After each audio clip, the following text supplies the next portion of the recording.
বৈদেশিক ঋণ ও সহায়তার প্রকল্প দ্রুত শেষ করার নির্দেশ দিলেন প্রধানমন্ত্রী শেখ হাসিনা। এদিকে আগামীতে জেলাভিত্তিক প্রকল্প নেওয়া হবে বলেও জানালেন পরিকল্পনা মন্ত্রী অবসরপ্রাপ্ত মেজর জেনারেল আব্দুস সালাম। সকালে পরিকল্পনা মন্ত্রণালয়ে জাতীয় অর্থনৈতিক পরিষদ এনইসি সভায় 2024-25 অর্থবছরের জন্য 2,65,000 কোটি টাকার বার্ষিক উন্নয়ন কর্মসূচি বা এডিপি অনুমোদন দেওয়া হয়। প্রধানমন্ত্রী শেখ হাসিনার সভাপতিত্বে এই এনইসি সভা হয়।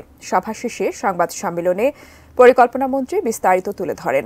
উন্নয়ন বাজেটে এবারও পরিবহন ও বিদ্যুৎ খাতকে সবচেয়ে বেশি গুরুত্ব দেওয়া হচ্ছে।